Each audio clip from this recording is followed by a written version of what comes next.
अंग्रेजों के आक्रमण से 800 साल पहले से भारत में एक भी विश्वविद्यालय नहीं बना,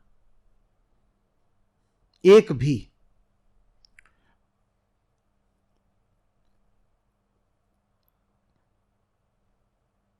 मैं 11वीं से 18वीं शताब्दी तक की बात कर रहा हूं। आप कल्पना करिए कार्यक्रम क्या चल रहा था। भाव भाव, शायरी शायरी, वो जबरदस्त रूप से लिखी जा रही है शायरी। ये ठीक वो समय था जब यूरोप में दार्शनिक उभर के आ रहे थे और वहां दर्शन नई ऊंचाइयां चढ़ रहा था और किताबें लिखी जा रही थी फिलॉसफी की, और एक के बाद एक वहां यूनिवर्सिटीज स्थापित की जा रही थी। और उसी दर्शन से विज्ञान उठा। जिस समय यूरोप में दर्शन और विज्ञान आगे बढ़ रहे थे, भारत में क्या चल रहा था? साहित्य चल रहा था, जिसमें अतीत, आंसू, वेदना, गम,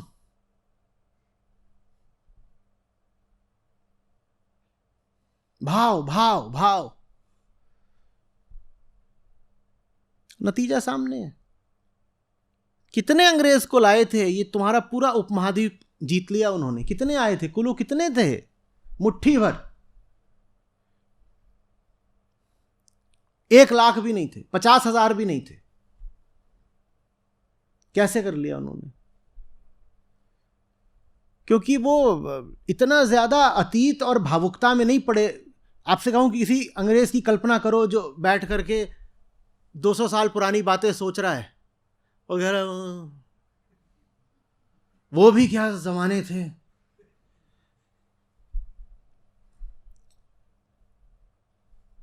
वो कह रहा है मुझे समझना है, जानना है। उसके पास फिलॉसफी और साइंस है, हमारे पास शायरी है और आंसू हैं और दर्द भरे नगमे हैं।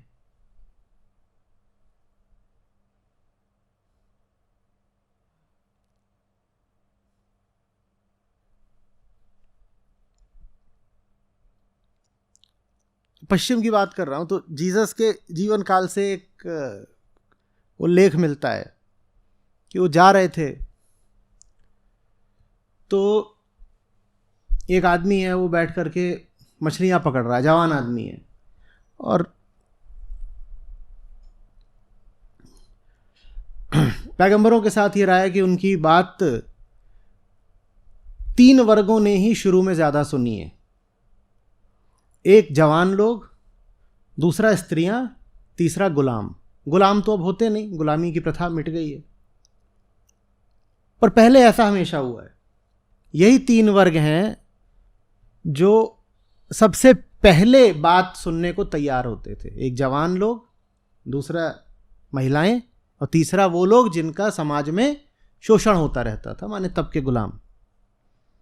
तो उनके साथ भी जो युवा लोग थे वही चला करते थे।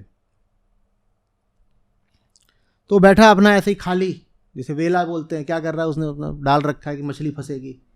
तो देखते हैं, बोलते हैं क्या कर रहे हो? इसलिए पैदा हुए थे मछली मारने को, जिंदगी इसमें बितानी है। तो उसको ऐसे डांट लगाई तो उसने देखा, तो ज़्यादा जानता वानता नहीं था, पर उसको कुछ लगा कि बात शायद सही कह रहे हैं, चेहरे में, आवाज़ में कुछ। तो बोला मैं आपके साथ चलूँगा। तो वो अपना उठ के उनके साथ चलने लगा। तभी माया ने धोबी पाट मारा। उधर से एक दूसरा कोई दौड़ता हुआ आता, उस आदमी से, उस जवान युवक से बोलता है, घर में तुम्हारे पिताजी की मौत हो गई है, चलो। अब ठीक उस समय जब उसको मुक्ति मिल रही थी, वो जीसस के साथ आगे बढ़ने वाला था, पीछे से खबर आ गई कि नहीं तुम तो घर चलो। माया ऐसी ही है, ठीक मौका चुनकर वो दांव मारती है।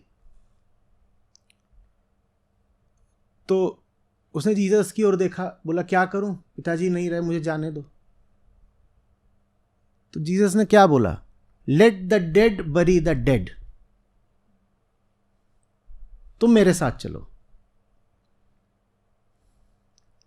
ये होती है वर्तमान के प्रति एक जीवंत दृष्टि।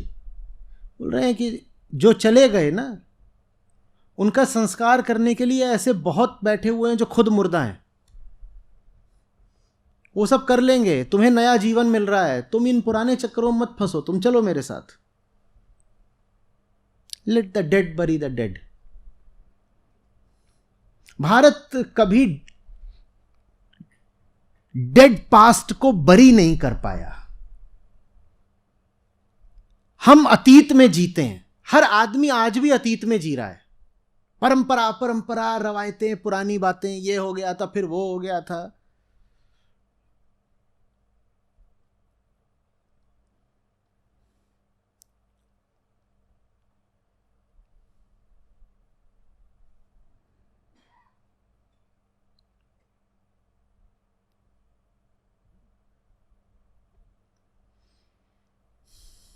मैं कठोर होकर नहीं बोल रहा, मुझ में आपके दर्द के प्रति पूरी संवेदना है। मैं समझ रहा हूं आप क्या कह रहे हैं,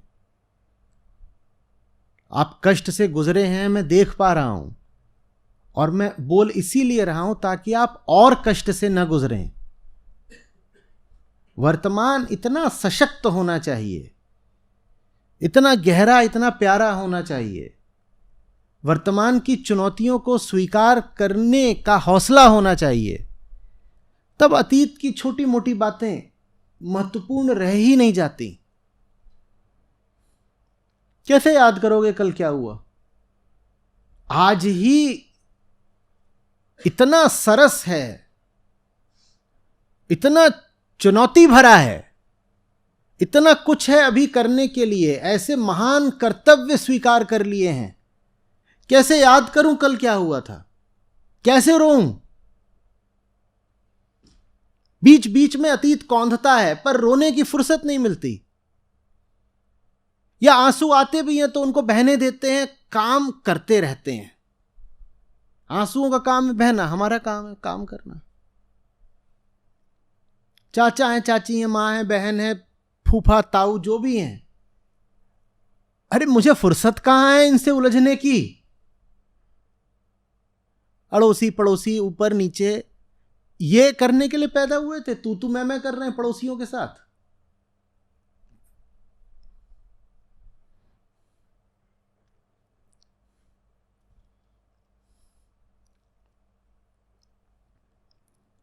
भारत को, भारत की अतीत केंद्रित भावुकता ने बड़े पतन में डाला है, और आज भी है। अजी एक समय था जब हम विश्व गुरु थे, आज क्या हो? कौन हो? अजी हम सोने की चिड़िया थे, आज क्या हो? मिट्टी के कौवे। भारत का सम्मान करता हूं इसलिए कह रहा हूं, यथार्थ का यदि पता नहीं तो सुधार कैसे होगा? अजी साहब हम खानदानी लोग हैं, हमारी कोठी हुआ करती थी। अभी कहां रहते हो? झोपड़पट्टी में, स्लम डॉग मिलियनेयर। हां, अतीत में सब नवाब हैं। या फिर किसी के पास अतीत के बड़े कष्ट हैं। नहीं आजकल तो सब ठीक है, पर भूलता नहीं है आज से 140 साल पहले जो मैंने जुल्म सहे थे। तब मैं करीब 80 साल की होती थी, आज से 140 साल पहले।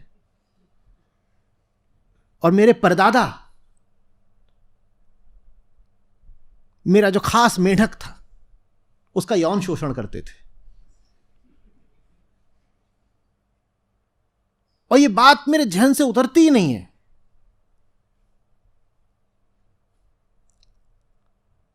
जहन है कचरे का डब्बा, खाली नहीं होता। Let bygones be bygones, let the dead bury the dead. आगे बढ़ो यार।